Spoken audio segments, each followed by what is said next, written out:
বোধহয় আমি এটি টের পাই। হুম, ঠিক আছে, ভালো করেছো কল দিয়ে। এখন তো লাইনে আছি নাকি?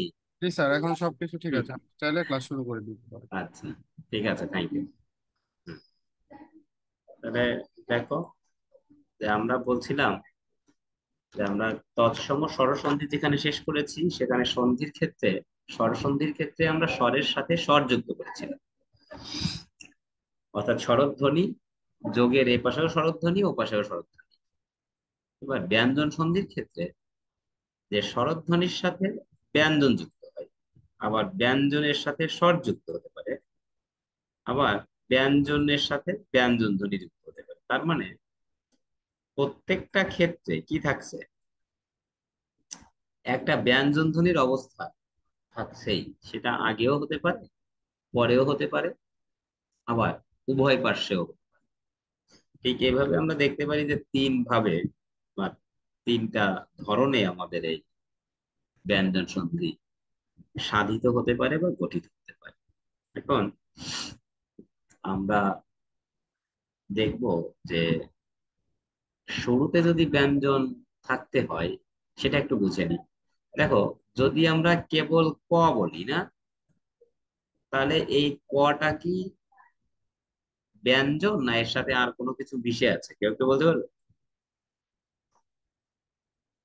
যে এই ক এর সাথে স্যার ও। অ মিশে আছে? ভেরি গুড, অ মিশে আছে। এই অটাকে কি অ বলা হয় মনে আছে? এই যে যে একটা অ মিশে আছে, নীলিন বর্ণ। নীলিন বর্ণ। Very good. আমরা দেখবো যে এই নীলিন বর্ণ এখানে ব্যঞ্জন সন্ধির ক্ষেত্রে থাকতে পারবে না। হুম, কখন থাকতে পারবে না বলছে? যখন ব্যঞ্জনটা আগে চলে আসবে, ব্যঞ্জন ধ্বনিটা যখন আগে চলে আসবে, অর্থাৎ যোগ চিহ্নের আগে যখন থাকবে, তখন সেটি যদি ব্যঞ্জন ব্যঞ্জনে যুক্ত হয় তাহলে ওই কয়ের সাথে একটা হসন্ত দিয়ে আমরা সেই নীলিন যে অটা আছে সেই অ কে লোপ করে দেবো। এই কথা আমরা আলোচনার ভিতর থেকে নিয়ে আসবো। দেখো, এখানে যেটি আছে, প্রথমে আমরা যে গঠনটা নিয়েছি সেটি স্বরের সাথে ব্যঞ্জন যুক্ত হবে। তার মানে কি, যোগ চিহ্নের এই পাশে স্বরধ্বনি থাকবে না, আর যদি এই পাশে ব্যঞ্জন ধ্বনি থাকে তাহলে তার সাথে কি থাকবে না কত? বসন্ত থাকতে পারবে না। কারণ ওই ধ্বনির সাথে আমরা নীলিন অটাকে রাখতে চাই। দেখো, নীলিন অটা ওই ধ্বনির সাথে যদি না থাকে তাহলে আমরা যোগের আগে স্বরধ্বনি পাচ্ছি না। যদি এই কতে হর্ষ দিই তাহলে তো আর স্বরধ্বনি থাকলো না। অতএব স্বরধ্বনি থাকার জন্য আমাদের হসন্তটা এবার দেওয়া যাবে না। যেমন এখানে দেখো, শুরুতে বলছে যে স্বরধ্বনির পর, অর্থাৎ আগে স্বরধ্বনি থাকবে না। স্বরধ্বনির পর ছ থাকলে তার মানে কি যোগের পরে ছ, তাহলে দেখো কি বলছে, উক্ত ব্যঞ্জনটি মানে কোন ব্যঞ্জন, ওই ছটা চয় ছ হয়, অর্থাৎ ছটা চ ছতে পরিণত হয়। এই ক্ষেত্রে তুমি যে প্রচলিত বইগুলো দেখবে সেখানে লেখা ছ থাকলে ছ দ্বিত্ব হয়। সংক্ষেপে তাই লেখা আছে। কি লেখা? যে ছটা দ্বিত্ব হয়। কিন্তু আমার কাছে পড়তে এসে মনে হয়েছে যে না, এখানে ছটা দ্বিত্ব হচ্ছে না। কারণ ছ যদি দ্বিত্ব হয় তাহলে তো আসলে ছয় ছ হতে হয়, তাই না?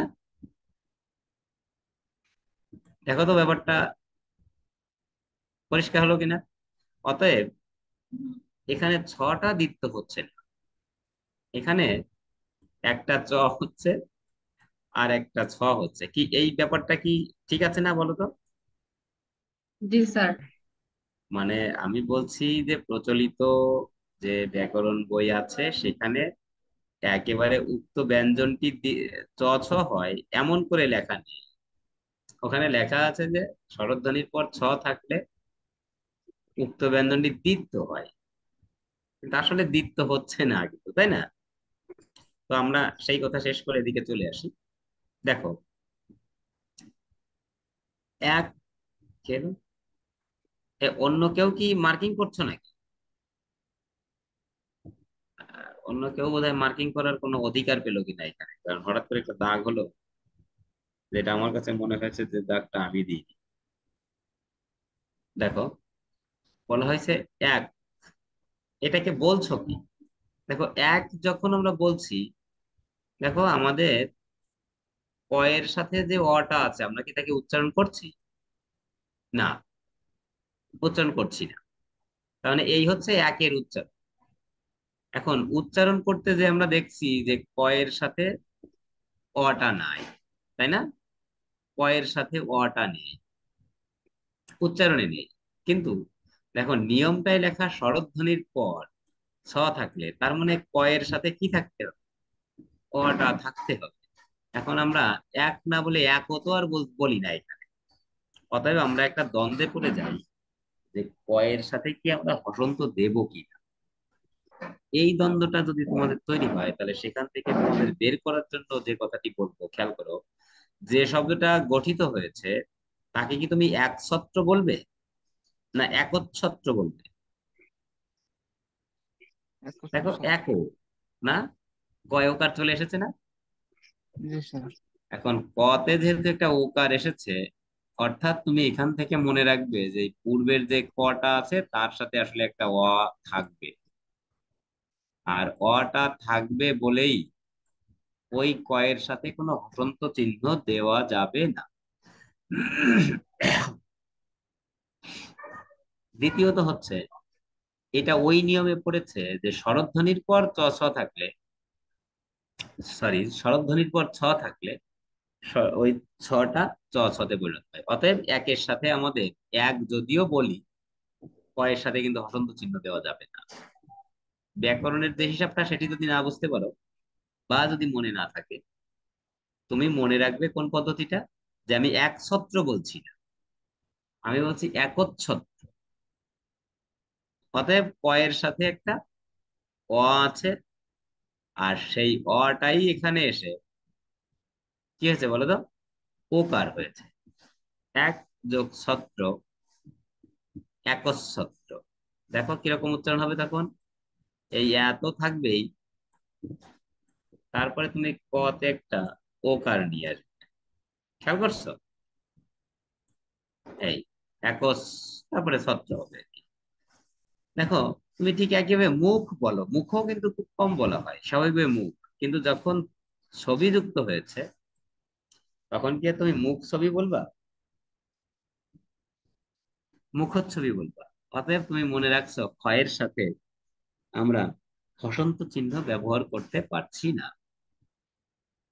এই হলো হসন্ত চিহ্ন ব্যবহার করে একটা কৌশল শিখালাম। ব্যাকরণিক জায়গাটি হচ্ছে যে ওই ক্ষয়ের সাথে অধ্বনিটা থাকতে হবে, তাই না হলে পরের যে ছটা, ওটা চ ছতে পরিণত হয় না। বুঝতে পারছো বিষয়টা? দেখো, বৃক্ষতে সেই সমস্যা নেই, কারণ বৃক্ষতে তো তুমি বৃক্ষ উচ্চারণ করছো না। প্রতে সেই সমস্যা নেই, কিন্তু আলোকে সেই সমস্যা আছে। অঙ্গতে সেই সমস্যা নেই, কারণ অঙ্গ উচ্চারণ আমরা করছি না।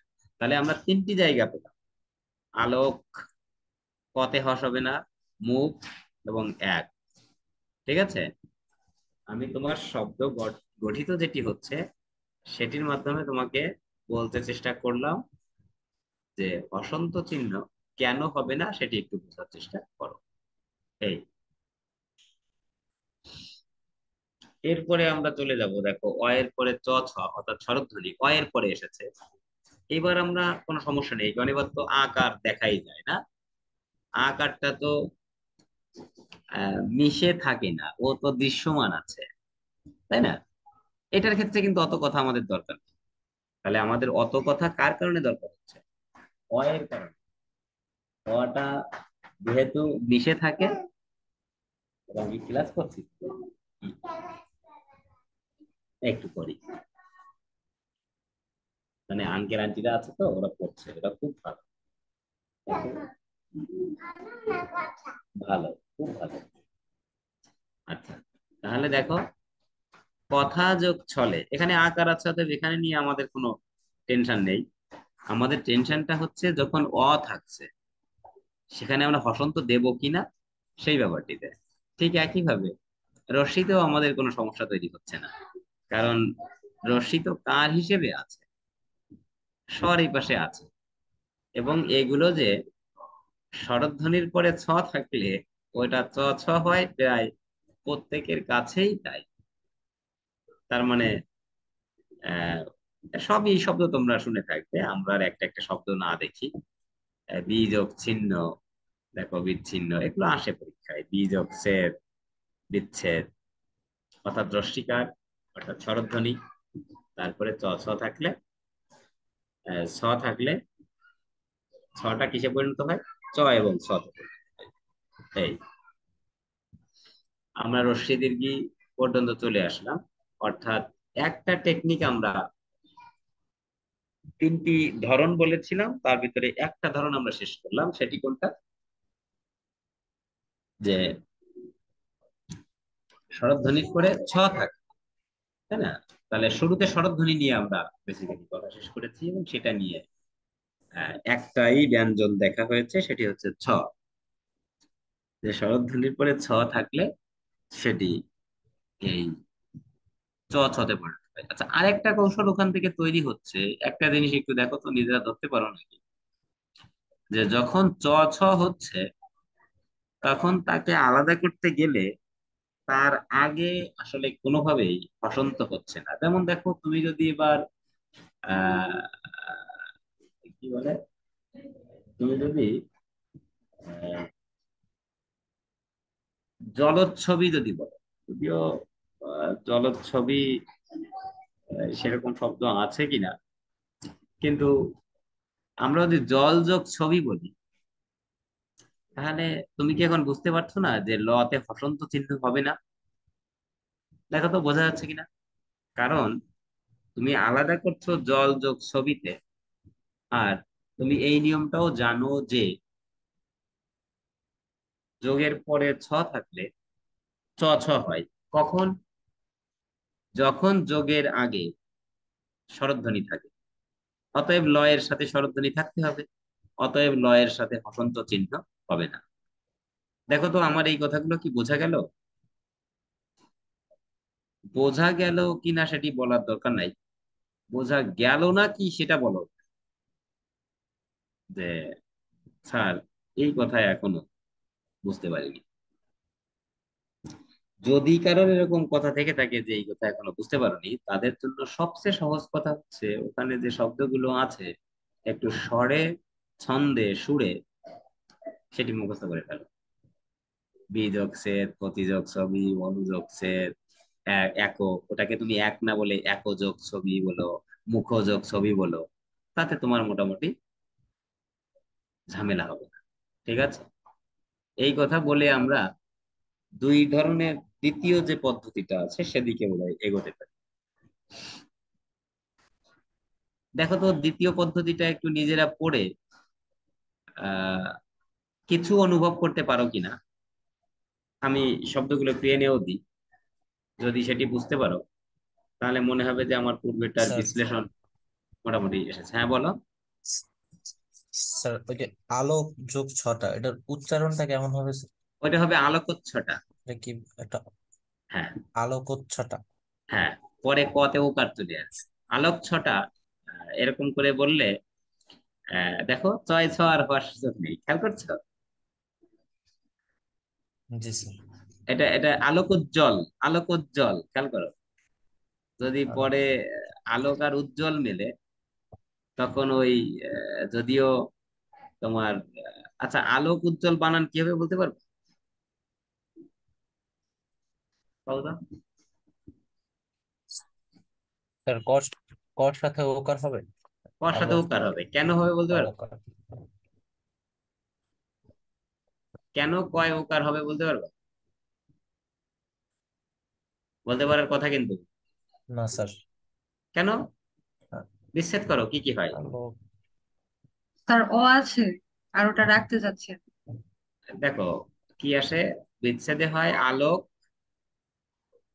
যোগ উজ্জ্বল। এখন বলো, কোন নিয়ম পড়ছে সন্ধির? ক এর সাথে কি আছে? অ। আর অ এদিকে উ। ষোড়শ অ হ্যাঁ, অ অ আর প্লাস রু। অ যোগ উ ক মিলে যোগ কি হয়? ওকার। তা এই কথাটা যদি কইতে ওকার না ওকার। পারো তাহলে আমার খুব কষ্ট যে হয় তা বুঝো। কারণ এটা তো তোমাকে ওখানে শেখানো হয়েছে আলোকোজ্জ্বল। জি স্যার, ঠিক আগে ছিল। ঠিক ওই আলোকোজ্জ্বল, এখানেই আলোকোচ্ছটা। হুম, আলোক ছটা না। গরিব জি এটা স্যার। ভালো রে। ঠিক আছে, তাহলে এবার এই জায়গাগুলো একটু দেখো। এই যে যে নিয়মটা এখানে দিয়েছি, আগে ব্যঞ্জন পরে স্বর, কিভাবে এটা তৈরি হচ্ছে একটু নিজেরা পড়ে একটু অনুভব করার চেষ্টা করো। তো আমি একেবারে একটা মিনিট তোমাদের একটু সময় নিই, দেখি নিজেদের অনুভব শক্তিটা কোথায় আসে।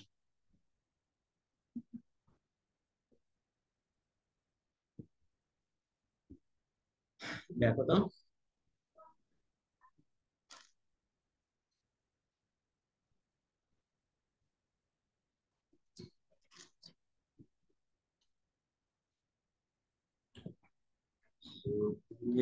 আমায় করতে সখী বলে,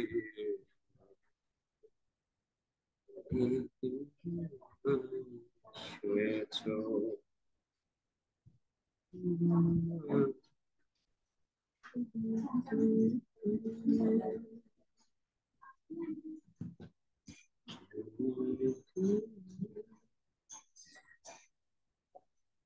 সংক্ষেপে যদি কোনো অনুভব শক্তি এসে থাকে, কেউ একটু বলো তো আসলে হচ্ছে কি ঘটনাটা।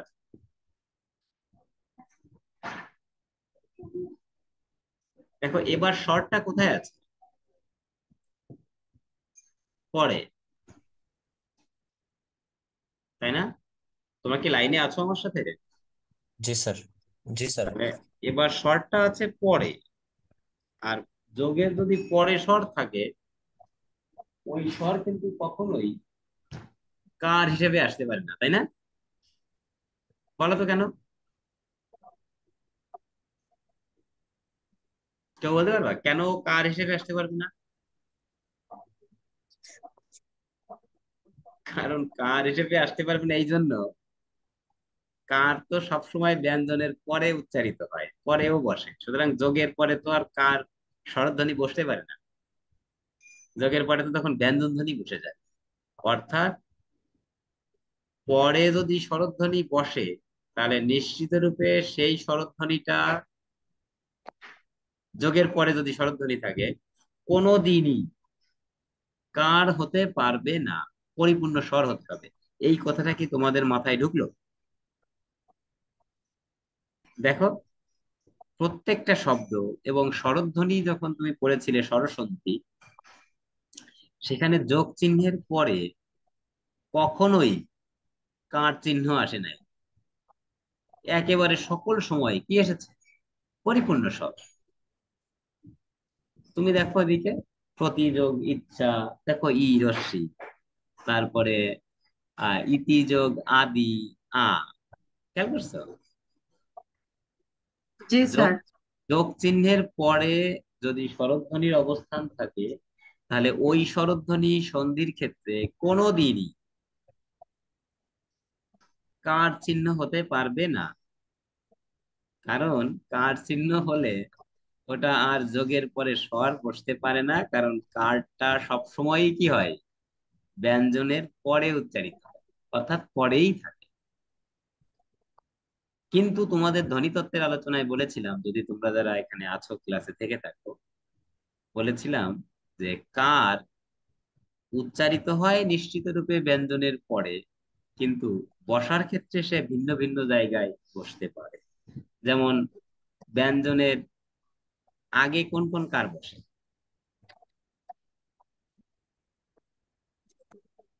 বুঝতে পারবা? একার। এ কার, জি ওই স্যার। কার, রস্বইকার। ইকার। রস্বীকার। ওইকার।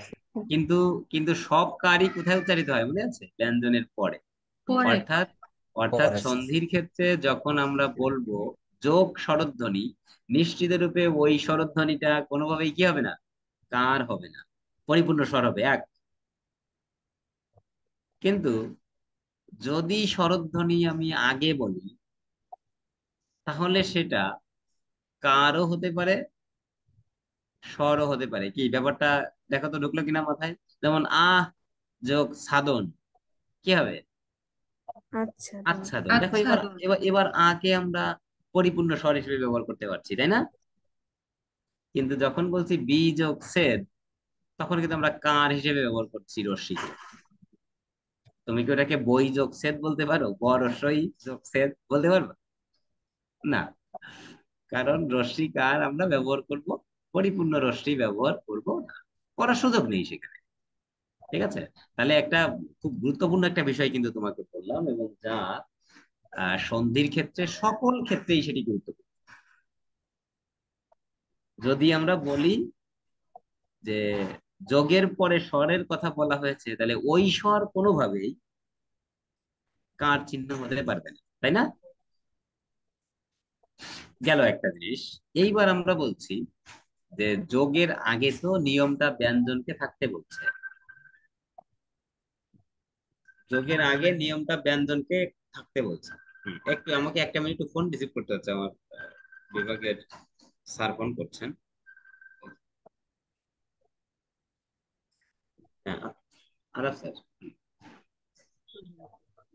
স্যার আছি, বলুন বলেন স্যার, আমি তো ক্লাসে আছি।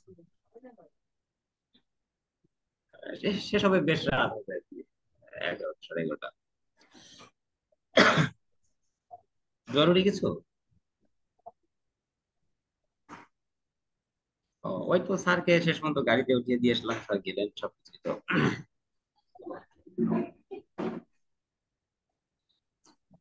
না, স্যার আসেন না, সবকিছুই হয়েছে ভালো।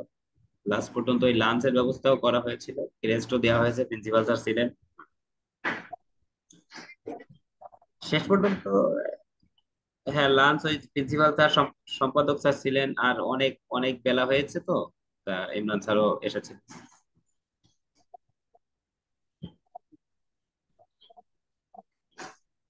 হুম। হ্যাঁ হ্যাঁ, অনলাইনে।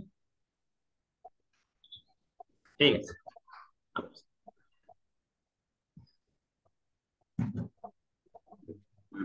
আচ্ছা, দেখো তাহলে এবার যোগের আগে কিন্তু ব্যঞ্জন থাকছে না, আর যেহেতু আগে ব্যঞ্জন, সেহেতু তুমি এবার একটা কথা আমাকে শুনতে পাচ্ছো? জি স্যার। আচ্ছা, যেহেতু জি স্যার। ব্যঞ্জন, সেহেতু তুমি এটি বুঝতে পেরেছো। এইবার প্রত্যেকটা ব্যঞ্জনের সাথে একটা হসন্ত চিহ্ন থাকতে হবে, কারণ আমরা এবার ওর সাথে মিশ্রিত যে সেটিকে লোপ করে দিতে চাই। সেটি লোপ না করলে এবার হবে না। দেখো, লোপ না করলে কি হয় খেয়াল করো। ধরো তুমি এইটাকে লিখছো, এই যে দিক যোগন্ত, তুমি লিখলা যে দয় রশ্মি আর ক যোগন্ত। তাহলে এবার আসলে যদি তুমি হসন্ত না হুম। দাও, তাহলে সন্ধি করলে কি হয়, দাঁড়ায় কি বলতো? দিগান্ত। দিগা নয়, দেখো দিকা, অর্থাৎ কয় আকার হবে। কেন হবে আকার বলো তো, কেন আকার হচ্ছে? অ প্লাস অ। অ প্লাস ও। এখন এইরকম কি কোনো শব্দ আছে? না, এরকম আচ্ছা কোনো আচ্ছা। শব্দ নাই। অতএব তুমি এবার এখান থেকে এরকম শব্দ নেই বিধায় ক তুমি যোগ ক। হুম, অযোগ অযোগ হয়ে যায়। তুমি এবার ভাবছো যে তাহলে এরকম তো হতে পারে না। অতএব আমি যদি এই ক কে গতে নিতে চাই, তাহলে এই ক এর নিচে একটা হসন্ত দিতে হবে, যাতে এই আর এই মিলে না হতে পারে। এই কারণে এখানে বলা হয়েছে, খেয়াল করো, কয় হর্ষ, ছয় হর্ষ, টয় হর্ষ, প, ত, প। হুম? অর্থাৎ এই কয়টা সব বর্গের কোন ধ্বনি বলতো? প্রথম ধ্বনি। এবং কচটত প এই নামে এই বর্গ, ক বর্গীয়, ত বর্গীয় না, এমন করে আমরা নামটা দিয়ে থাকি, কচটত প। এইবার সংক্ষেপে হচ্ছে যে বর্গের প্রথম ব্যঞ্জন হসন্ত আকারে থাকবে, এবং তারপরে যদি স্বরধ্বনি থাকে, তাহলে প্রথম ব্যঞ্জনটা বেসিক্যালি কোথায় চলে যাচ্ছে খেয়াল করছো? ক যাচ্ছে গতে। দেখো, আমরা যদি দেখি, দেখো ক বর্গের কই গেল, তৃতীয় বর্ণ। গ, গো। ট গিয়েছে জ, ট যাচ্ছে কোথায়, ড বা ডয় বিন্দু র না, ত যাচ্ছে দতে, আর প যাচ্ছে বতে। অর্থাৎ বর্গের এক যাচ্ছে তিনে, অর্থাৎ বর্গের প্রথম ব্যঞ্জন যাচ্ছে বর্গের তৃতীয় ব্যঞ্জনে। দেখো প্রত্যেকটা জায়গায় তাই হয়েছে। দেখো এই যে বাক যোগ ইস, দেখো ক গতে, জ অ থাকার কারণে চ জতে, চ ছ জ, ট, ট যাচ্ছে কোথায়, দেখো ষডানন, তুমি যদি বলতে স ডা নন, ডটার পরিবর্তিত রূপ কি, ওই যে আমরা লিখছি ড এর একটা পরিবর্তিত রূপ হচ্ছে ডয় বিন্দু র। হুম, দেখবা যে যখন ওই যে নিমুড়া নিমুড়া যে গান গায়, তুমি দেখবা ওটাই লেখা আছে যে নিমুডা নিমুডা টাডু মাডু, এরকম তামিল ভাষায় ওরা আসলে ড কে অনেক বেশি ব্যবহার করে, অর্থাৎ র এর কাজটা ওরা ড দিয়েই চালায়। ঠিক আমরাও এখানে দেখো ষডানন না বলে টটা যাওয়ার কথা ছিল ড তে, কিন্তু আমরা সেটা ডয় বিন্দু র তে নিয়েছি না। এরকম একটা রূপভেদ এখানে আছে, আমরা দেখি ড এর আরেকটা রূপভেদ। এবার দেখো এই যে ত, স্যার উচ্চারণের ক্ষেত্রে কি তখন ড হবে না মানে র হবে? না ডেফিনেটলি ডয় বিন্দু র, যেটা আছে তুমি সেটাই বলবে, ষডানন তো আর না, সরানন। ওই শর্ট আসলে ওই যে ষড় ঋতু, খেয়াল করো, এখানে আমরা সেটিও দিতে পারতাম, শর্ট যোগ ঋতু না, শর্ট যোগ ঋতু, দেখো সেটাও কিন্তু কি হতো বলো তো, ষড় ঋতু। তখনও কিন্তু ওই টটা ডতে যে বেসিক্যালি ডয় বিন্দু রতে যেত, ডয় বিন্দু র হবে, এটা আমি আসলে গোলটা দিয়ে ফেলছি ভুল করে, ওটার নাম ডয় শূন্য নয়, ডয় বিন্দু। আচ্ছা, ডয় বিন্দু র। এবার দেখো ত থাকলে ত যাবে কোথায়, ত থ দ, সবকটায় তাই হয়েছে, সৎযোগ আনন্দ, সদানন্দ। আচ্ছা, এই শব্দটাকে আমরা আরেকটু ভিন্নভাবে বলি, খেয়াল করো, তুমি যদি এটা করো সদা যোগ আনন্দ, দেখো তো তা হয় কিনা,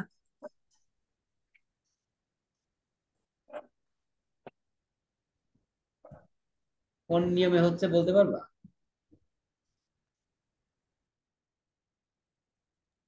একটু বলো। আ- আ- আ যোগ আ সমান আ। আ যোগ আ সমান আ।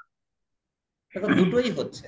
এখন এইখান থেকে তুমি একটা জিনিস দেখো, কখনো কখনো প্রশ্ন হতে পারে, যদি এই প্রশ্ন হয় যে সদানন্দ কোন ধরনের সন্ধির উদাহরণ, ঠিক আছে, এখন তুমি শুরুতেই তো এটা মুখস্থ রেখেছো যে সৎ যোগ আনন্দ সদানন্দ, অতএব সদানন্দ ব্যঞ্জন সন্ধি, তুমি শুরুতেই অপশন থেকে ব্যঞ্জন সন্ধি ক্যান্সেল করেছো, কিন্তু পরে যে দেখলা যে অপশনে দেওয়া আছে ব্যঞ্জন ও স্বরসন্ধি, তখন কিন্তু তুমি ভুল করে ফেলছো। অর্থাৎ এটা যে আরো একটা সন্ধির দিকেও যেতে পারে, এর অর্থকে ঠিক রেখে সদা মানে সব সময় একেবারে শব্দ হিসেবেই আছে, অতএব এটি একটু সচেতন হয়ে আর একটু সাবধানে অ্যান্সার দিতে হবে শব্দটা, এটা কিন্তু দুই ভাবে গঠিত শব্দ, এরকম যখনই দুই ভাবে গঠিত হতে পারে সেগুলো আমরা মোটামুটি বলার চেষ্টা করি, এই শব্দটা কিন্তু বেশ। তাহলে আমি আরেকটা শব্দ এই সন্ধিটা পড়ানোর সময় এসে বলি, যদিও সেটা আমার এই শীটে লেখা নেই। আহ দেখো তো, আরে এটা কি লিখেছি বলতে পারবা, সদসৎ, আর আরেকটা লিখেছি সদাসৎ, বলো তো দুই শব্দ কোনটা কিভাবে হয়েছে, ওকে ধরার চেষ্টা করো। আলো।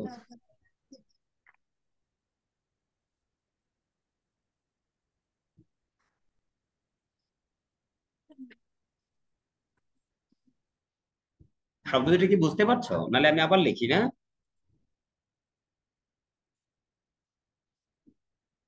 বোঝা যায় স্যার। শব্দ বোঝা যায় কিন্তু বিচ্ছেদ বোঝা যাচ্ছে না। একটা হচ্ছে সদসৎ, আর একটা হচ্ছে সদা সৎ। জাস্ট একটা কিসের পার্থক্য? আকারের। কি অর্থ হচ্ছে একটু বলার চেষ্টা করো ভেঙে, কোন দিক থেকে কি কি হতে পারে।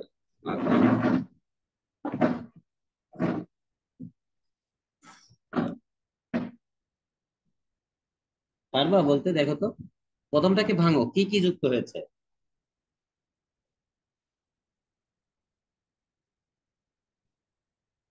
পারবা না কেউ?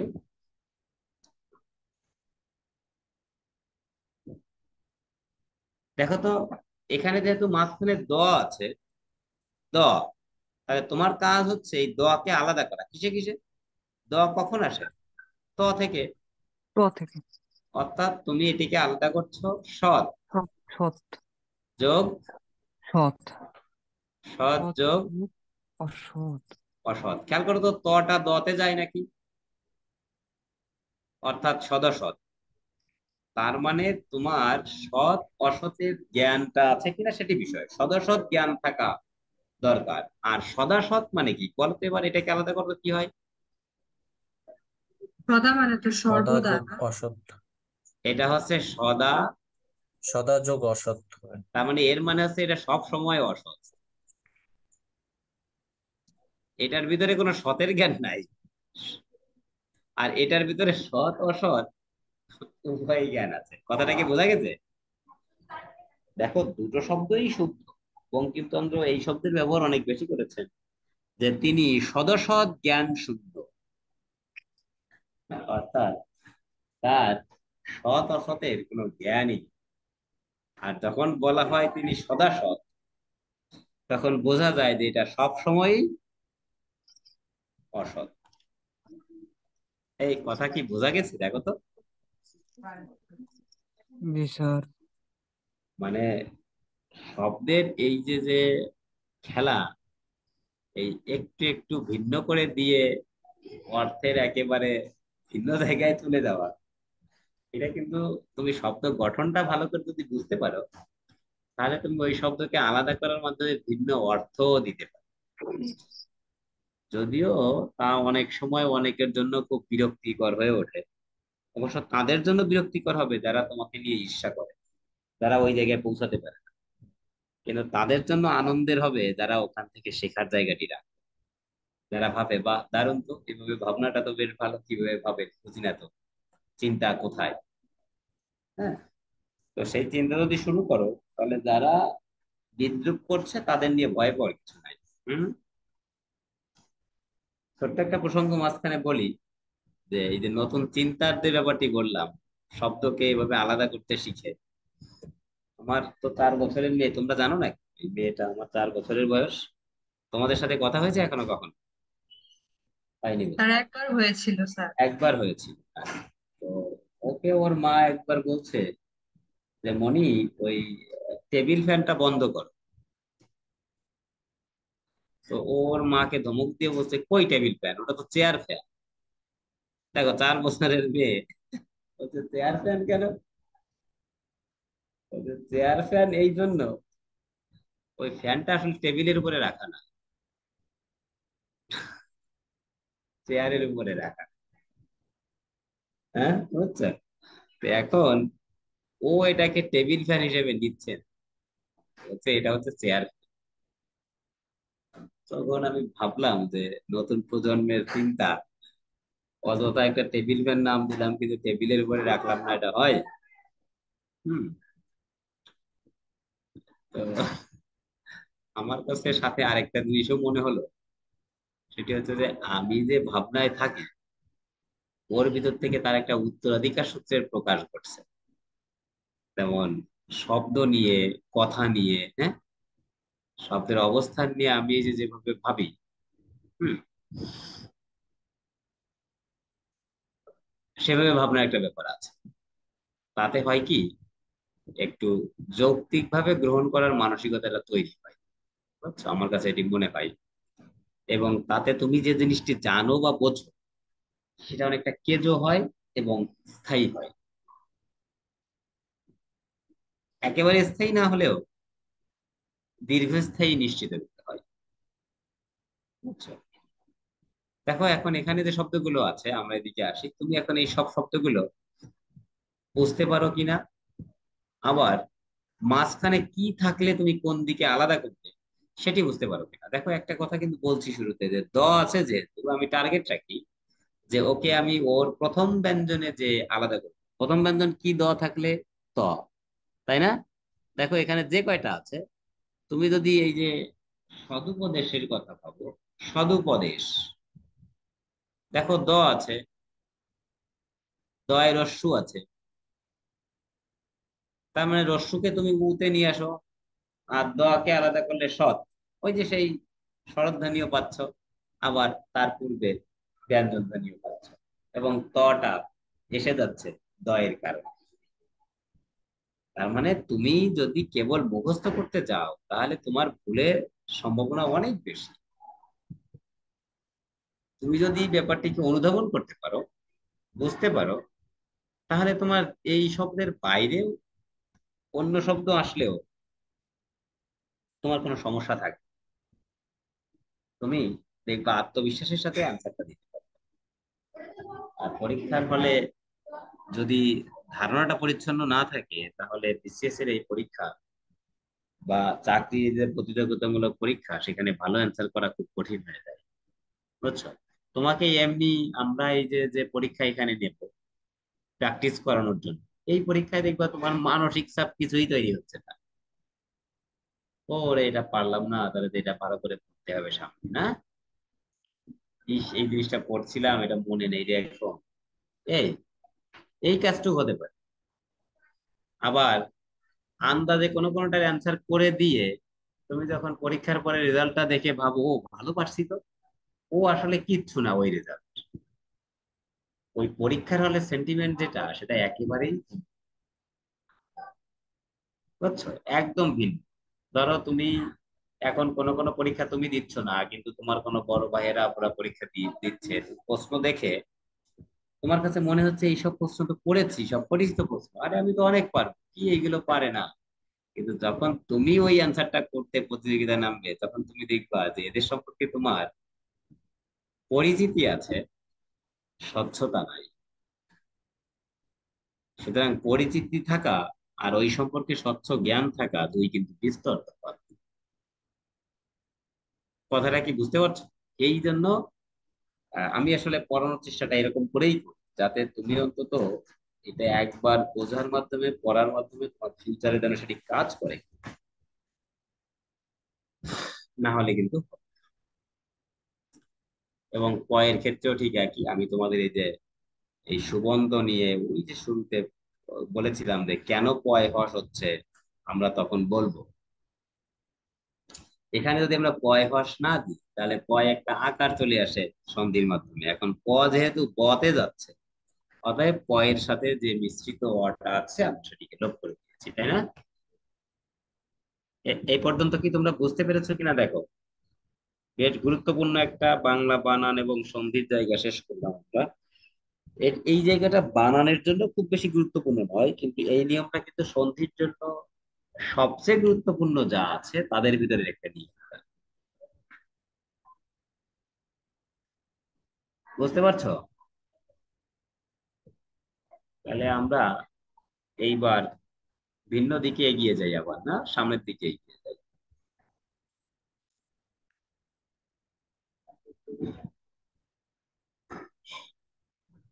দেখো এবার ধাপটা আবার ভিন্ন, কারণ আমরা দুটো ধাপ শেষ করে ফেলছি। কোন দুটো ধাপ শেষ করছি বলো তো? হুম, প্রচন্ড কাঁপা।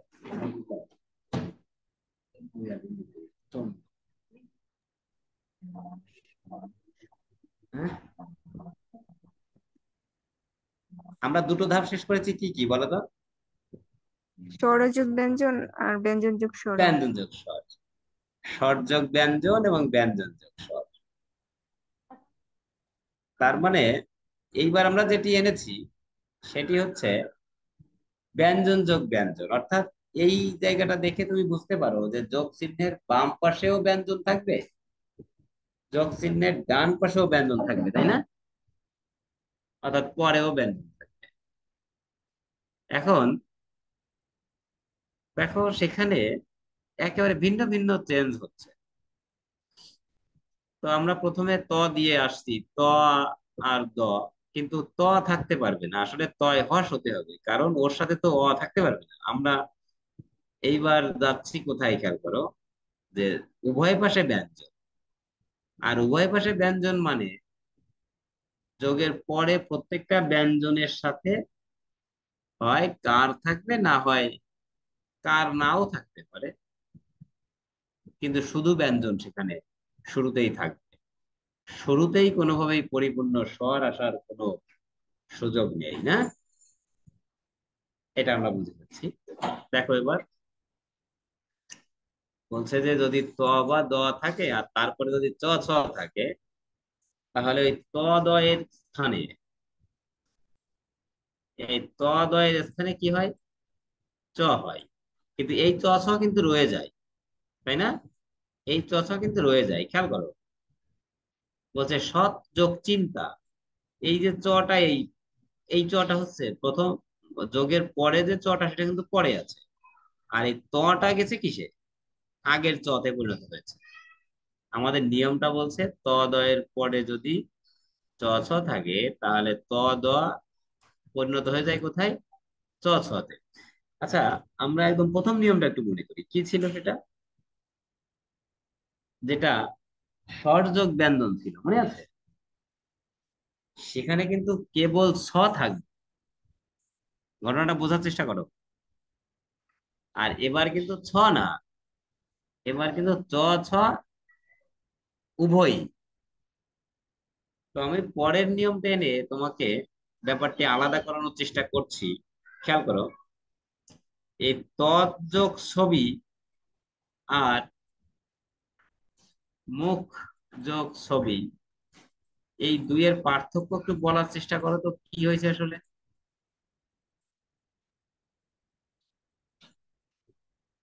তৎযোগ ছবি আর মুখ যোগ ছবি, এই দুইয়ের পার্থক্যটা কি? তার মুখ ছবি হবে আর ওখানে তো তৎছবি। এটা এ তৎছবি, মুখ ছবিতে এ উকার হবে, মুখ। হ্যাঁ হ্যাঁ। এখন কোনটা কোন নিয়মে হয়েছে, মুখ ছবিটা কোন নিয়মে হয়েছে, মুখ যোগ ছবি মুখ ছবি? ওই যে স্বরের সঙ্গে ব্যঞ্জন বর্ণের প্রথম স্বর আর নিয়মটা। ব্যঞ্জন, স্বর আর ব্যঞ্জন, আর তৎছবি হয়েছে ব্যঞ্জন আর ব্যঞ্জন। দেখছো, দেখো একই টাইপের মনে হচ্ছে, কিন্তু তা কিন্তু নয়, না? আলাদাটা কোথায় বুঝতে পেরেছো? জি স্যার। এই যে তুমি একটার সাথে আরেকটাকে মনে করে সম্পর্কটা তৈরি করছো এবং বিভাজন, মানে তাদের ভিতরে কি পার্থক্যটা ধরতে পারছো, এটাই হচ্ছে আসলে পড়া।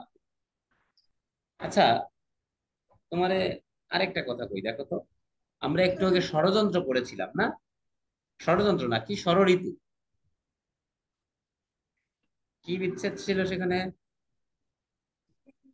ষট যোগ ঋতু। ঋতু। আচ্ছা, আমি এবার তোমাকে ষড়যন্ত্র বললাম, দেখি বলো তো এবার কি হবে।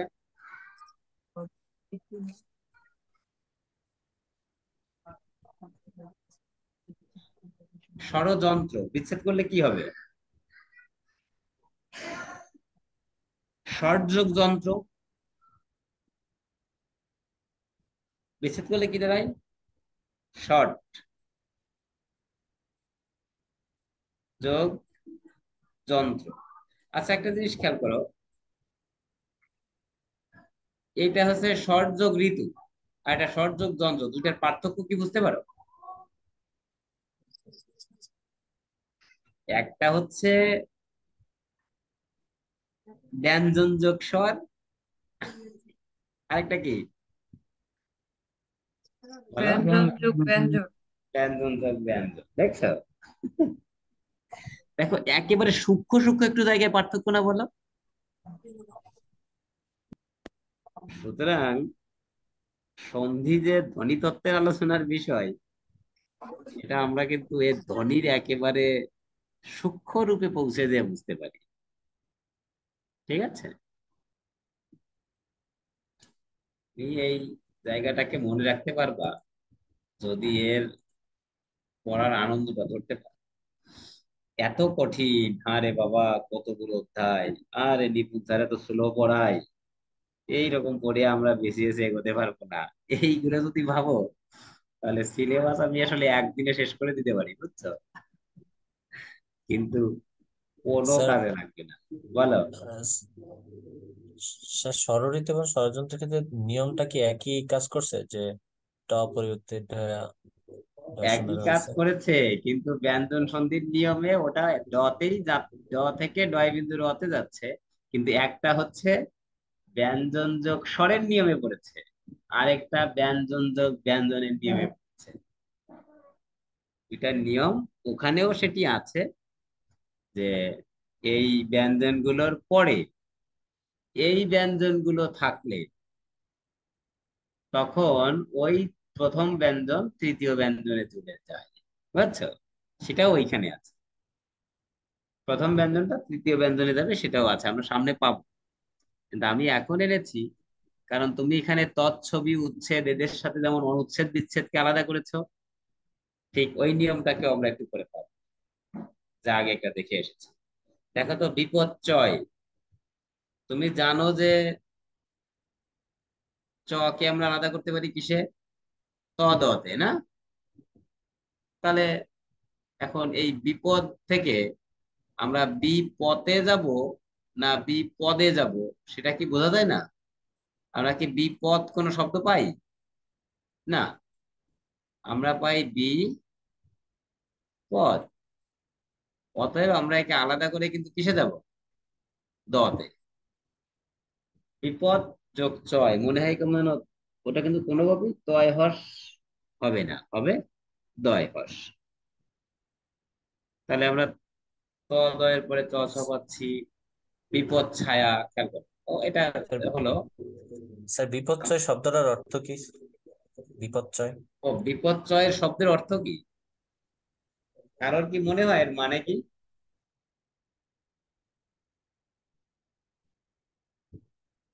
অনেক বিপদের সমষ্টিবাচক শব্দ, বুঝছো? চয়, চয়টা এখানে সমষ্টিবাচক শব্দ। অনেক বিপদের সমষ্টি যেটা, সেটি বিপর্যয়।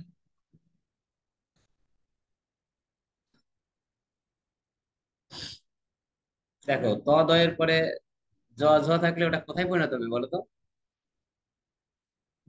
জতে বা মানে অল্প প্রাণটাই পরিণত হয় সবসময়। এই দেখো এখানেও জতে পরিণত হয়েছে, অর্থাৎ ত দ থাকবে না। ত দ কাটা হয়ে যে পূর্বে ত দ জতে চলে আসবে, না? ভ্যানিশ হয়ে। দেখো এখন এখানে যাবজ্জীবন তো আছে।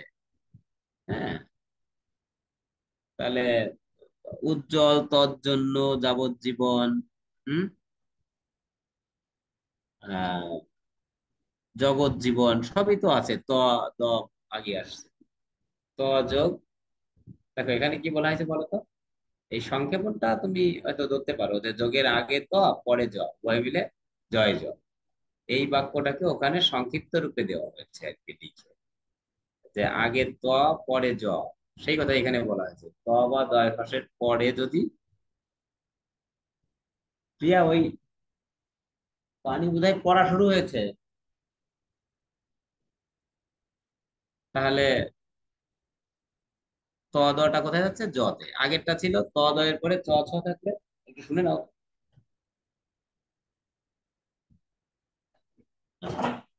ত দয়ের পরে চ ছ থাকলে ওটা যাচ্ছিল চতে, এবার যাচ্ছে জতে।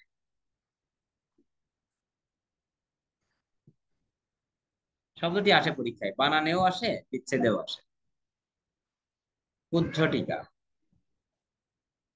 উদ্ধটিকা মানে কুয়াশা।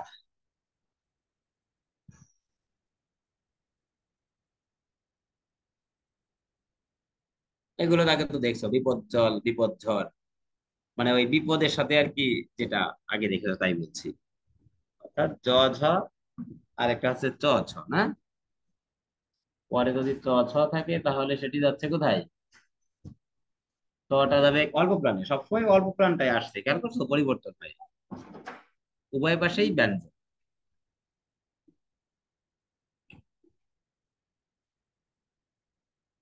দেখো, ত নিয়ে আমরা এখনো যাচ্ছি, অনেক সময় আছে। চ ছ গেল, তারপরে জ ঝ গেল, এবার ড। ড থাকলে সেটা ডতেই পরিণত হয়। আর স থাকলে স থাকলে দুই ধরনের পরিবর্তন হয়, খেয়াল করো, খুব গুরুত্বপূর্ণ নিয়মটা। এখন এই সব ক্ষেত্রে আমি যে কথাটা বলে থাকি সেটি হচ্ছে, এই নিয়মের জায়গাটা অপেক্ষা তুমি যদি এর বিচ্ছেদটা একটু মনে রাখো তাহলে বেশ ভালো হয়। এবং বিচ্ছেদটা থেকে নিয়মটা যদি তুমি নিয়ে আসতে পারো, যে ত এর পরে যদি তালব্য বসাও থাকে, তাহলে ত আর তালব্য স উভয় মিলে, দেখো উভয় মিলে কি হয়? চ ছ হয়। আমি যেভাবে বললাম সেটিকেই ওখানে লেখা, যে ত দয়ের স্থানে চ, ত দয়ের স্থানে চ, আর তালব্য স এর স্থলে ছ। তাহলে আমি বলছি উভয় মিলে চ ছ। কথাটা কি দেখো তো, বোঝা গেল কিনা? এখন এই স্যার। নিয়মটা, এই নিয়মটাকে এভাবে না যদি মনে রাখতে কষ্ট, মনে রাখতে যদি কষ্ট হয়, তাই তুমি মনে রাখছো, ধরো তুমি উচ্ছ্বাস শব্দটি মনে রাখলে এবং বিচ্ছেদটা করলে উৎ যোগ শ্বাস, একটা বিচ্ছেদও তুমি মনে রাখলে, এবার সেখান থেকে তুমি বলতে পারো যোগের আগে যদি ত বা দ থাকে এবং তারপরে যদি তালব্য শ থাকে, তাহলে উভয় মিলে কি হয়? চ ছ হয়। এভাবে বললে তো তোমার নিয়মটা বুঝতে কোনো কষ্ট হবে না, একটা বিচ্ছেদ অন্তত মুখস্থ রেখে, না সম্ভব সেটা। তাহলে উজ্জ্বল, এটার কি হতে পারে বলো তো এবার নিয়মটা? উজ্জ্বল, তুমি একটু এটাকে ধরো, তোমাকে বলা হলো যে এই উজ্জ্বলের সন্ধি বিচ্ছেদ করো এবং নিয়মটা বলো কি হইছে। এখন তুমি কইতে পারবো না, দেখো তো।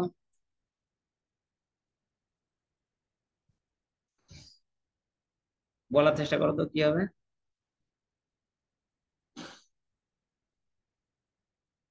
স্যার প্রশ্নটা আরেকবার বলেন। এই যে উজ্জ্বল শব্দটির সন্ধি বিচ্ছেদ কি হবে এবং নিয়মটা কি হবে?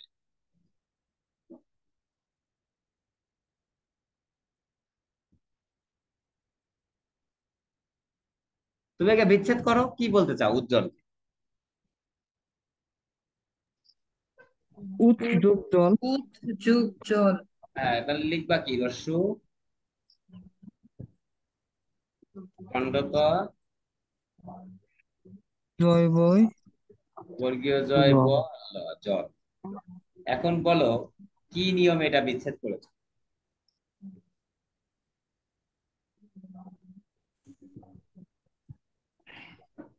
পারবো না বলতে? ব্যঞ্জন ব্যঞ্জন। তারপরে হ্যাঁ, ব্যঞ্জন ব্যঞ্জন তালব্য শ ডেফিনেটলি, থাকলে কিন্তু ব্যঞ্জন ব্যঞ্জনের তো অনেক নিয়ম, তার ভিতরে কোনটা?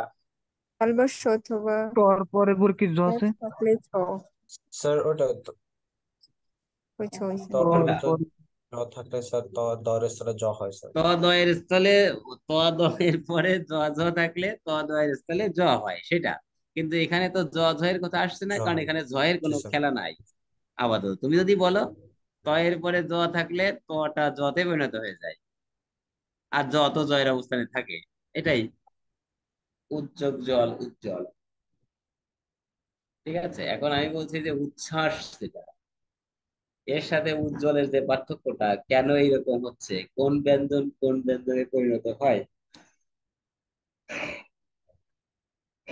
এটা মুখস্থ রাখার সহজ পদ্ধতি হচ্ছে একটা সন্ধিবদ্ধ শব্দকে বিচ্ছেদে সেটিকে নিয়ে যাওয়া, এবং বিচ্ছেদে নিয়ে সেটিকে অনুভব করা, এবং দুই পাশ দেখে তার নিয়মটাকে বলতে শেখা।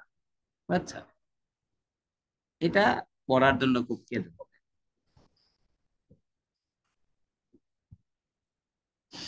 আচ্ছা, তোমাদের এটা কি অনলাইনের জন্য কি একটু বুঝতে কষ্ট বেশি হয় নাকি? আমি তো যেভাবে বলছি মনে হয় যে বুঝতে পারার কথা, কারণ যা তাই লেখানোর। তাই সহজ স্যার। হ্যাঁ, বুঝতে পারছো না? জি স্যার। তো এটা কি এর আগে এইভাবে নিজেরা কখনো বুঝে পড়তে পেরেছো? এখানে তো দেখো, আমি যা বলছি, আমি কোনো কথা কি নিজের মন থেকে গড়ে গড়ে বলছি কখনো? এখানে যা আছে ঠিক সেখান থেকেই তোমাকে শুধু বিশ্লেষণ করে বিষয়টাকে একটু ধরানোর চেষ্টা করছি। তবে এই বোধটা তুমি নিজেও কিন্তু এখানে জাগাবে। এই কারণেই আমি ছেড়ে দিয়ে বললাম একটু দেখো তো নিজেরা বুঝতে পারো কিনা এটা। এবারটা একটু দেখো তো কি আছে।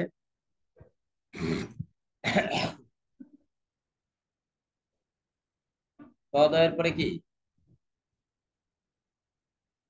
হ।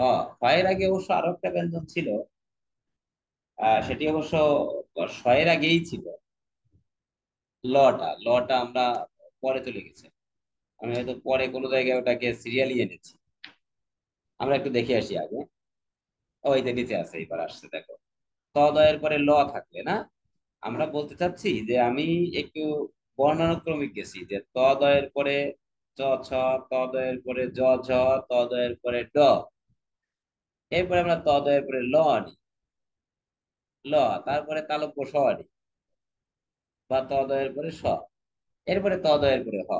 অর্থাৎ এই 6 নম্বরটা আসলে একটু আগে গেলে ভালো হতো। এটা আমার বিবেচনা আর কি। যদিও এখানে যে পদ্ধতি দেওয়া হয়েছে এইভাবেই বোধহয় বইতে বা প্রচলিত জায়গায় আছে। কারণ আমি লটাকে আগে বলছি কেন বলতো? কারণ ওই যে স কয়টা আছে তাদের আগেই তো লয়ের অবস্থান বাংলা ব্যঞ্জনে, তাই না? ড এর পর পর এমনি এখানে যে কয়টা আছে ড এর পর পর এমনি, তাতে তোমাদের কাছে যে সুবিধাটি হতো সেটি হচ্ছে অ্যালফাবেটিক্যালি তোমরা একটু মনে রাখতে সুবিধা পেতে। যেমন আমি স্বরসন্ধি গুলো দেবে পড়িয়েছিলাম, মনে আছে? অ আ এর পরে ধারাবাহিক ভাবে একটা একটা কার ধ্বনি চলে, স্বর ধ্বনি চলে আসছে। অ আ যোগ অ আ, মনে আছে এভাবে? অ আ যোগ রস্যই দীর্ঘ, না? অ আ যোগ হ্রস্ব দীর্ঘ, অ আ যোগ রি। দেখো, অ আ যোগ এ ওই, অ আ যোগ ও ও। আমরা এরকম সিরিয়ালি এগিয়েছিলাম। ঠিক ওই সিরিয়ালটা এখানে মেনটেন করার জন্য আমি তোমাদের বলছি যে এখানে আহ ত দ দিয়েই শুরু হয়েছে। ত দ এর আগে আর কাউকে নিয়ে শুরু হচ্ছে না আগে থেকে। আর তারপরে তালব্য বর্গীয় চ ছ আছে, তারপরে সরি, তালব্য বর্গীয় ধ্বনি গুলোই আছে, চ ছ এবং জ ঝ। তারপরে মূর্ধা বর্গীয় ধ্বনি আছে। কারণ গ ঘ এর সাথে আসলে ত থ বা দ ধ, আহ ত থ এর কোনো কানেকশন নেই বাংলা ব্যঞ্জন বর্ণে বা বাংলা শব্দ। হুম? এরা কিন্তু বেশ কানেক্টেড। দেখো এবার আমরা লয়েরটা দেখে ফেললাম নিচে, খুব কঠিন নয়। এবার ল, ব, ব তো ওখানে নাই। তারপর তালব্য স, মূর্ধন্য ষ, দন্ত স, স এরটা দেখেছি। এবার 5 নম্বরটা দেখো, হয়টা ত দ এর পরে হ। দেখো তো আমি এতক্ষণ ধরে যা বললাম সব নিয়ে এটা বুঝতে পারো কিনা, এবং বিশ্লেষণ আর কি সংযোগ, দুইটাকে একটু তোমরা ভালো করে দেখে দেখো, অনুভব করতে পারো কিনা কি হয়েছে আসলে।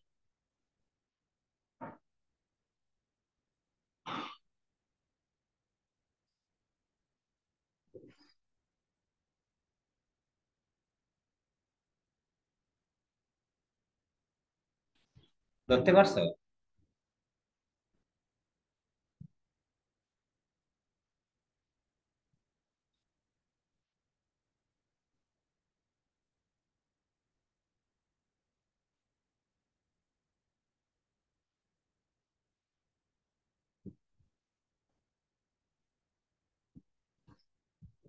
কই দেখো তো, যে কি কি মিশেছে, কেন এরকম হয়েছে।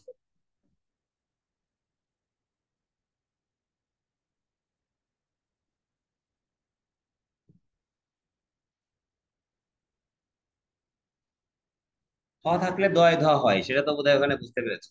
দয় ধ কেন হয়? কারণ একটা দতে যায় আর একটা থতে যায়, তাই না? যোগের আগের গুলো দতে, আর যোগের পরেরটা ধতে, তাই দয় ধ হচ্ছে। কিন্তু উদ্যোগ ঋততে কি হইছে, এই শব্দটাকে একটু বিশ্লেষণ করতে পারো কিনা দেখ, তাহলে বুঝতে পারবো যে ধরতে পারছো।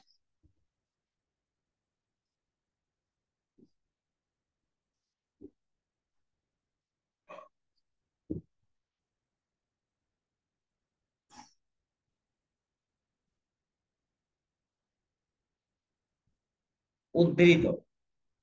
তুমি কি এই শব্দটার বিচ্ছেদ করতে যে উদ্যোগ ঘৃত বলবা? আর গুলোতে সমস্যা হবে না, তুমি আর গুলোতে সব উদ্যোগ হত বলবা, উদ্যোগ হার বলবা, পদযোগ হতি, তৎযোগ হিত, তাতে সমস্যা নেই। কিন্তু উদ্ধৃত যখন আসবে পরীক্ষায় তখন তুমি ভয়ের বলবা, জন্য ধ হয়েছে। হ্যাঁ, তুমি তখন তুমি তখন বলবা উদ্যোগ ঋত, উদ্ধৃত। কিন্তু তা নয়। দেখো, দয় ধয় যে রি, এই রিটা হচ্ছে হয়ের সাথে রি। আর হ থাকলে তো দয় ধয়। বুঝতে পারছো? কিন্তু এটাকে বিচ্ছেদ করতে যে তুমি যেটি বলে ফেলবে সেটি হচ্ছে উদ্যোগ ঋত।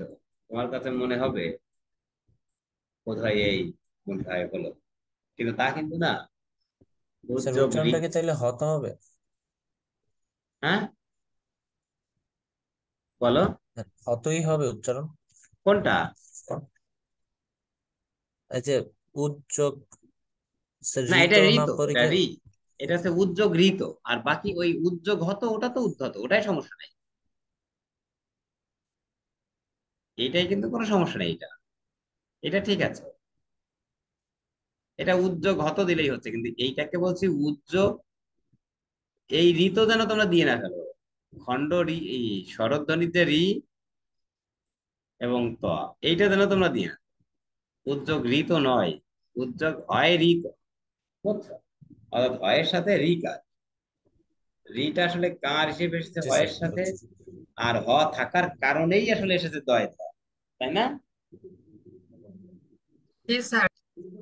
এই জি ব্যাপারটা স্যার। যদি বুঝতে না পারো তাহলে কিন্তু আমাদের তো কাঁচা রয়ে যাবে, বুঝছো? আমি আপাতত এই বিষয়টি বুঝিয়ে এগোই। তুমি আহ বোঝার পরে আবার একটু নিজে এটা করবে পারো, তাহলে তোমার জায়গাটা আরো পাকা হবে। তাতে একটু এর স্থায়িত্ব বাড়বে আর কি, বুঝছো?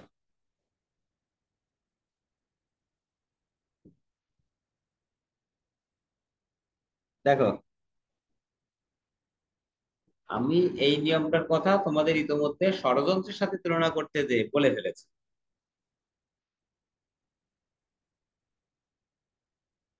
দেখো তো বুঝতে পারো কিনা।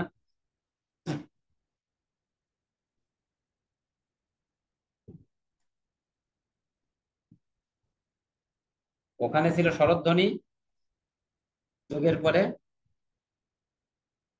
আর এখানে শুধু বলা হয় যে যোগের পরে ঘোষ ধ্বনি বা এই যে যে তিনটা, তিন চার এবং জ্বর। জ্বর, ওই যে আমরা কি যেন ষড়যন্ত্র বলছিলাম, ওই ষড়যন্ত্রের সাথে দেখো জ আছে, ষট যোগ যন্ত্র। তারপরে আহ আর কোনটা? তৎযোগ রূপ। খেয়াল করছো? তদ্রুপ। ওই যে দতে যাচ্ছে আর রয়, যে দীর্ঘকারটা সেটি র ফলা সহ দীর্ঘকার হচ্ছে তদ্রুপ। উপরে গুলো দেখো, যে সব কয়টায় আগে হসন্ত আছে, তারপরে সব কয়টায় পরে দেখো ওই যে ঘোষ ধ্বনি, অর্থাৎ বর্গের তৃতীয় চতুর্থ ধ্বনি, তাই না? ঘোষ তো তৃতীয় চতুর্থ। আর অঘোষ কোনটা কোনটা বলো তো?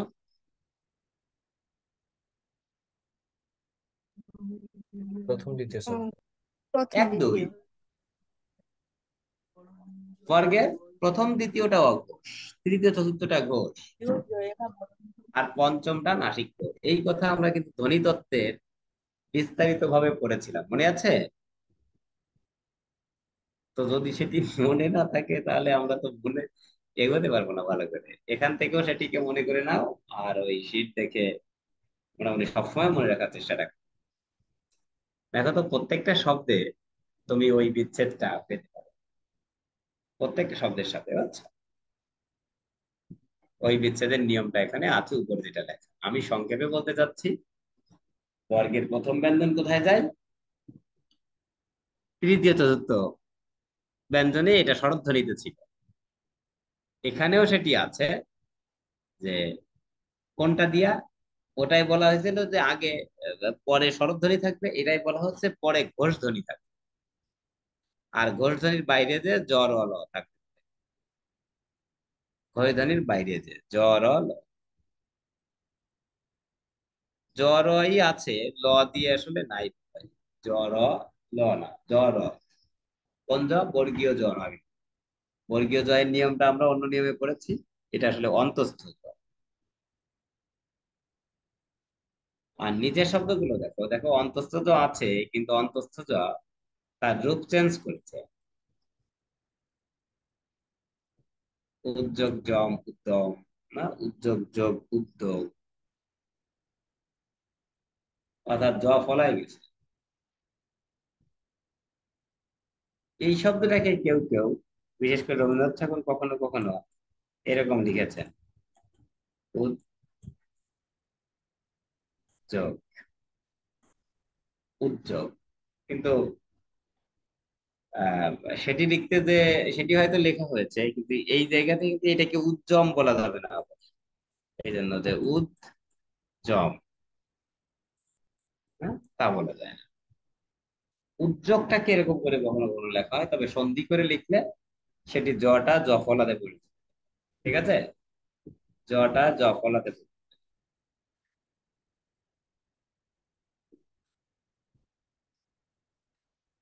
দেখো, একই কথা, এই নিয়মটা বোঝা যায় কিনা। অত কঠিন না, মোটামুটি সহজ এটা। এবং বিচ্ছেদ গুলো তোমাদের জানা আছে।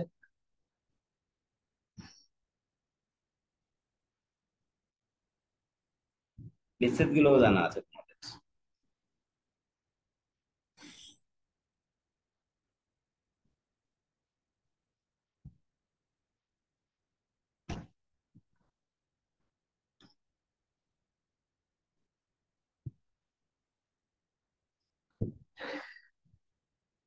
এতক্ষণ আমরা ঘোষ ছিলাম, তার আগে আমরা স্বরধ্বনিতে ছিলাম, এবার যোগের পরে আসছে নাসিক্যধ্বনি। এবং তোমরা নাসিক্যধ্বনি কতগুলো সেটা জানো? ওই ও ন ন ময় 5 নাসিক্যধ্বনি।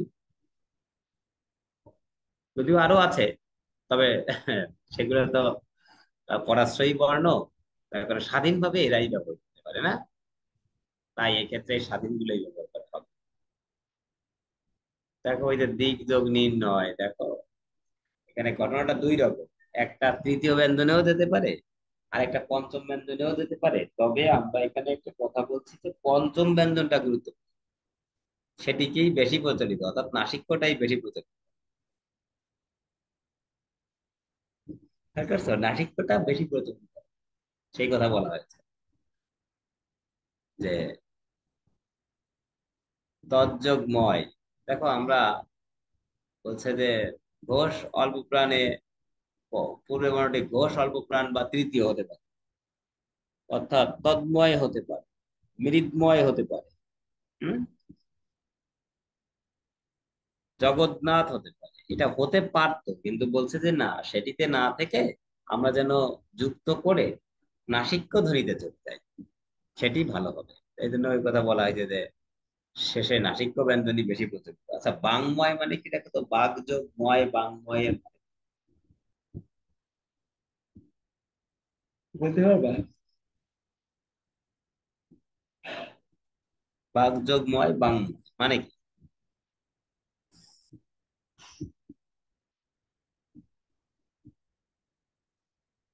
হম, তোমরা লাইনে আছো? কেউ তো বলার চেষ্টা করো যে এর মানে কখনো শুনেছো বা অনুভব করতে পারো এটা কি হতে পারে?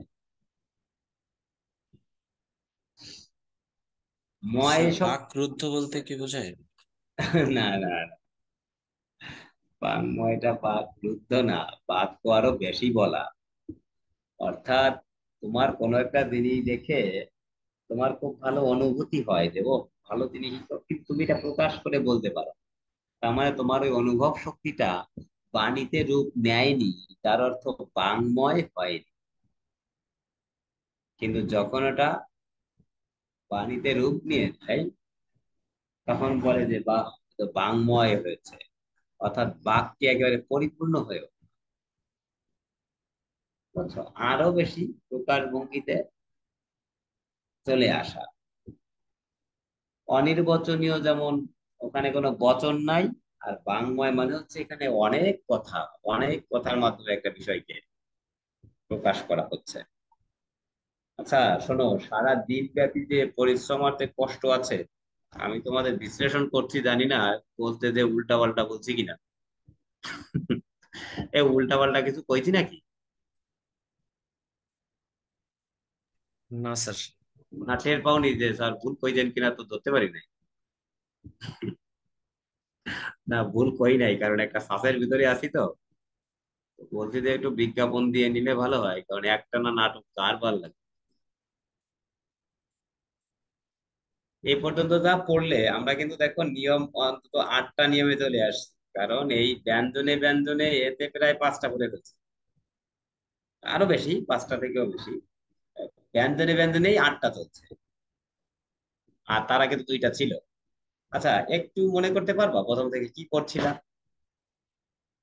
আমি যদি তোমাকে শব্দ বলি, তুমি কি নিয়মটা ধরতে পারো? দেখো তো আমরা মানে আর স্লাইডের দিকে না এগোই, একটু আমরা বুঝি কি আছে। আচ্ছা, আমি তোমাকে বললাম প্রথমে বিচ্ছেদ। বিচ্ছেদটাকে একটু আলাদা করে ধরার চেষ্টা করো তো, যে কি আছে।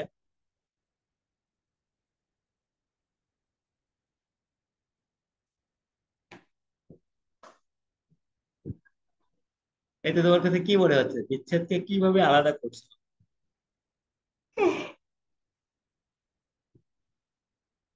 বলো একদম যে স্যার বিচ্ছেদকে এইভাবে আলাদা করছে।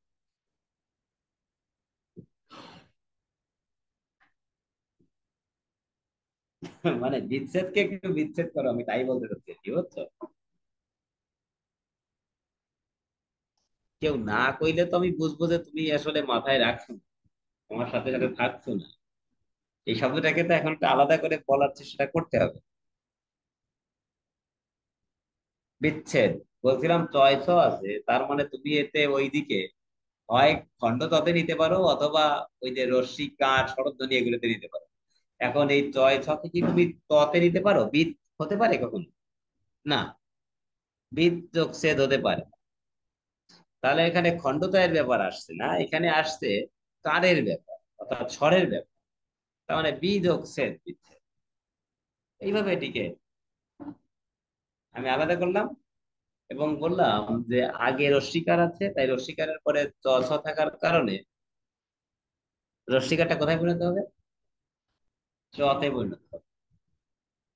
আর পরে যদি চ থাকে তাহলে চ, আর পরে যদি ছ থাকে তাহলে ছ। আচ্ছা সচ্চরিত্র কি হবে কত দেখি, সচ্চরিত্র।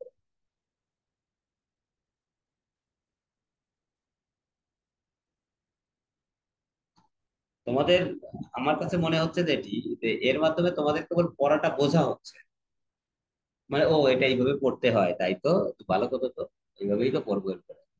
কিন্তু আপাতত কিছুই মনে নাই, মনে থাকবে না, কারণ তুমি তো এখনো প্র্যাকটিসের পড়নি, প্র্যাকটিসের পড়ো। মনে থাকবে তখন, যখন তুমি এগুলোকে এবার নিজে আরো বেশি আত্মস্থ করার চেষ্টা করবে, তাই ছাড়া কিন্তু এগুলো মনে থাকবে না। ঠিক আছে? তাহলে আমরা একটা জিনিস বুঝলাম যে মনে ভালো থাকছে।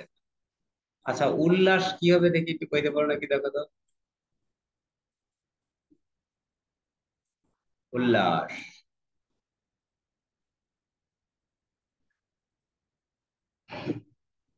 স্যার তদয়ের পরিবর্তে ল থাকলে স্যার, না, তদের তদয়ের পরিবর্তে পরে ল বসে। থাকলে তদটা হ্যাঁ। লতে পরিণত হয়। বিচ্ছেদ কি? বলো বিচ্ছেদ কি? উদ যোগ লাস।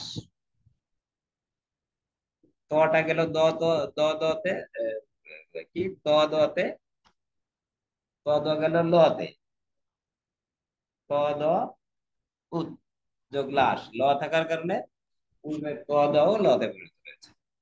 এটা আমরা ওই যে বলছিলাম 6 নম্বর, এটা ডয়ের পরে থাকলে ভালো হতো, তারপরে স আসলে ভালো হতো, ওইসব কথা। তাহলে আমি যেটা বুঝতেছি, খুব কষ্ট করে আসলে সিলেবাসটা শেষ করতে পারি, তাতে আমার খুব কষ্টও হয়। আমরা দেখি আর দু একটা কথা কইয়া যদি শেষ করে দিই, অন্তত ব্যঞ্জন সন্ধিটা আজকে আমরা দেখি গুছিয়ে দিতে পারি, অন্তত বোঝাটা হোক, শেখাটা হোক বা না হোক, অন্তত জানাটা হোক, পরিচ্ছন্ন ধারণা হোক বা না হোক, না?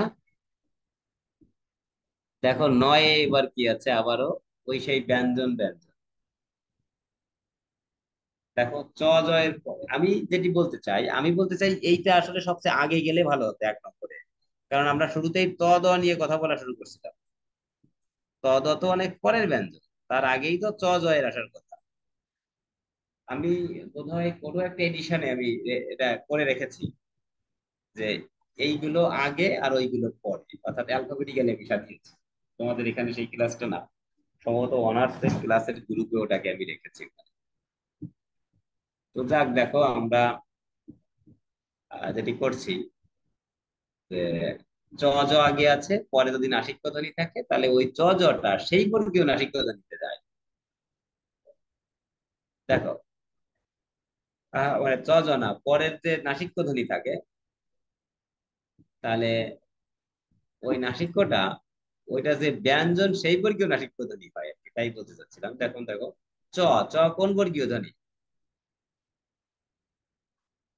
তালব্য বর্গীয় ধ্বনি।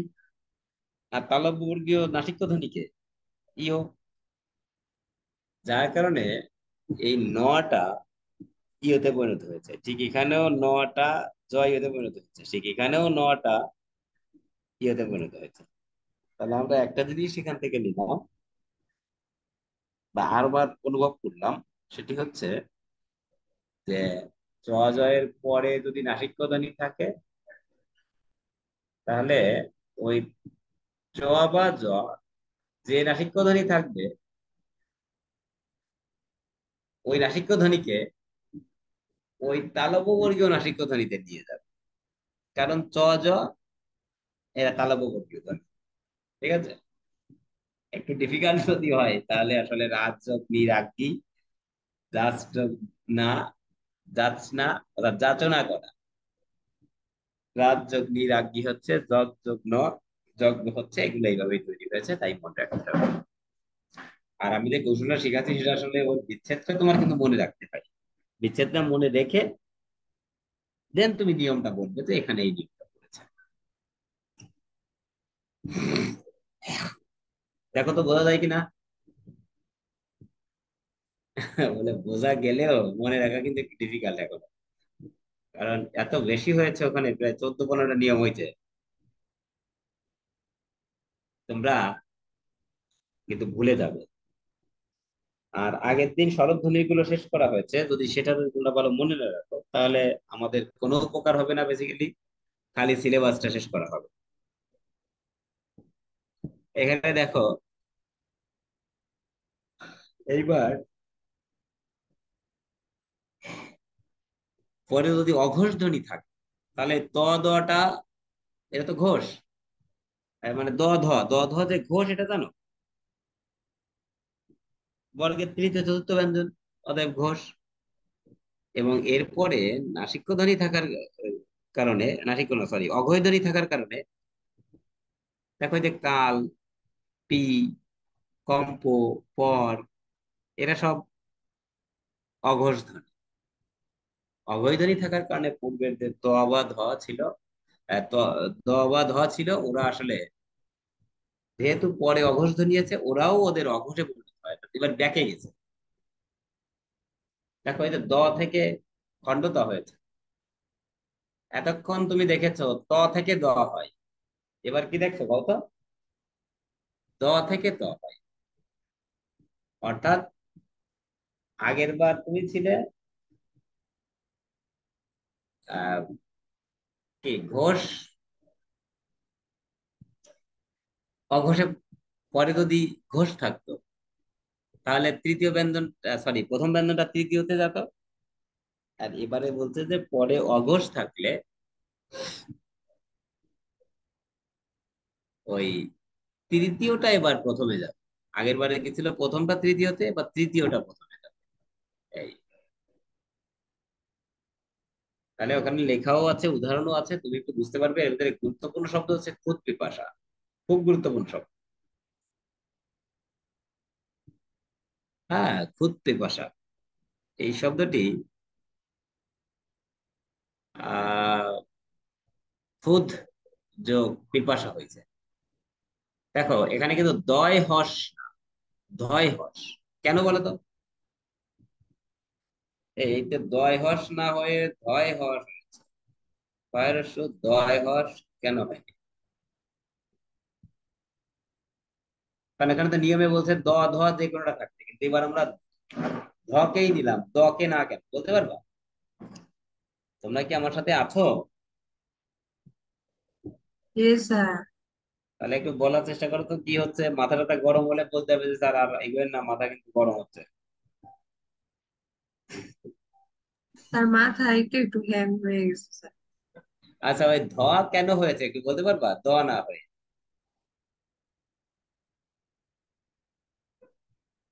স্যার খণ্ডত্ব আছে এই জন্য।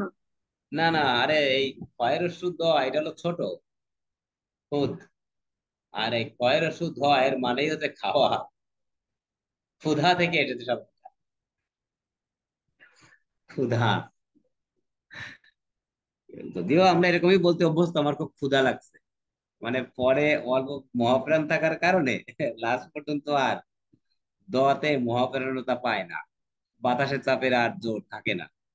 ক্ষুধা লেগেছে এই কথা কিন্তু বলা খুব কম জনের পক্ষেই সম্ভব। জানো তো এটা, আমি কিন্তু ভুল বলছি না। বেশিরভাগই বলবে আরে এত ক্ষুধা লাগছে কখন থেকে খাবার দেবে, খেয়াল করো। ঠিক আছে, পরে কে আর করা হয় নাই, কারণ ওটা তো খাওয়ারের ইচ্ছার এত বেশি, খেয়ালই নাই যে আসলে ওটা না এই জন্য শব্দটা গুরুত্বপূর্ণ, কিন্তু খুব গুরুত্বপূর্ণ, পরীক্ষা আসতে পারে। খুদ যোগ পিপাসা, তখন দয় হর্ষ থাকবে, ধয় হর্ষ থাকবে। তোমাকে আলাদা করে চুজ করতে হবে যে দয় হর্ষ দেবো না ধয় হর্ষ দেবো। আশা করি এই যে যেভাবে বিশ্লেষণ করছি, এটা যদি মাথার ভিতরে ঢোকে তাহলে হয়তো সম্ভব। সেটি মাথার ভিতরে ঢুকবে কেবল আমার কথার জন্য না, এইসব শব্দগুলোকে আবারও যদি তুমি ব্যবহার করতে পারো, আরেকবার করতে পারো, তখন। ঠিক আছে? স্যার এই বিষয়টা একটু আরেকবার বললে ভালো হতো স্যার। কোনটা, এই যে ক্ষুধার পিপাসা এটা? বলছি যে এখানে জি স্যার। ক্ষুধাটা ছোট অর্থে নয়, ক্ষুধাটা হচ্ছে খাওয়ার ইচ্ছা অর্থে। তাই না হয়ে হয়েছে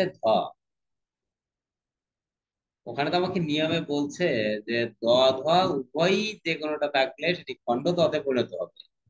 খণ্ড দ মানে হসন্ত দ আর কি। কিন্তু আমি বলছি আমি এখানে কেন ক্ষুদ্র পিপাসা লিখতে পারলাম না, কয়ের সু দ লিখে কেন লিখতে পারলাম না? কারণ কয়ের সু দ মানে হচ্ছে ছোট, ক্ষুদ্র, এখান থেকে এসেছে ক্ষুদ্র। আর কয়ের সু ধ এর মানে হচ্ছে ক্ষুধা। এখন ভূত পিপাসা মানে খিদা আর পিপাসা, মানে খাবারের খিদা আর পানির পিপাসা দুইটাই বোঝায়। তাই সেখান থেকে খুদ পিপাসা হয়েছে। একটু বেশি ডিফিকাল্ট মনে হচ্ছে মানে তোমাদের কাছে, বুঝছো? একটু বেশি ডিফিকাল্ট মনে হচ্ছে স্যার আমার। আমি নিয়ম অনেক নিয়ম অনেকগুলো হয়ে গেছে তো স্যার, এই জন্য একটু প্রেশার বাড়তেছে। বলছি নিয়ম অনেকগুলো হয়ে যাচ্ছে আর কেবল জানা হচ্ছে, পুরো এগুলো ভুলে যাচ্ছ। তা কও দেখি, আমরা এখন উল্টাপাল্টা কথাবার্তা কই, আমরা আর সিলেবাসের দিকে না এগোই। ঠিক আছে? এখনো মানে কি বলে এই দেখো, আরো কয়টা আছে, আরো তিনটে চারটে নিয়ম আছে, সেটা কম বড় না, মানে বেশ একটু গুরুত্বপূর্ণ। হুম। আমরা শীট দিয়ে দেবো তোমাদের, ওই অনুভব থেকে যদি বুঝতে পারো তাহলে ভালো হবে, না বুঝতে পারলে আমরা পরে ক্লাসে এটা ডিটেলস কথা বলবো। আবারও যে পাঁচটা সেটা আছে, তারপরে বিষয় ঘোষণ দিতে যাবো। এখন বলো কি কইবার চাও আর সাথে? যদি কিছু না কইবার চাও তাহলে আমরা প্রয়োজনে ক্লাস বাদ দেবো, কারণ সময় কম হয় নাই। দ্বিতীয়ত হচ্ছে যে আমারও আসলে খুব কষ্ট হচ্ছে, কারণ কয়েকদিন পর্যন্ত এত পরিশ্রম। এনামুল তুমি ই ক্লাসের অফ করে দাও, যদি থাকো লাইভ অফ করে দাও। এনামুল আছো?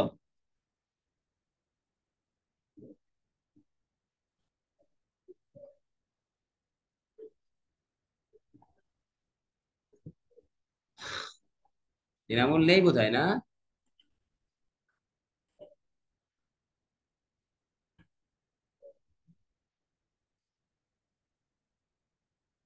এনামুল, জি স্যার, শুনতে পাচ্ছি। বলছি তুমি রেকর্ড অফ করে দাও, আমরা ক্লাস করে দিয়েছি ওই আচ্ছা।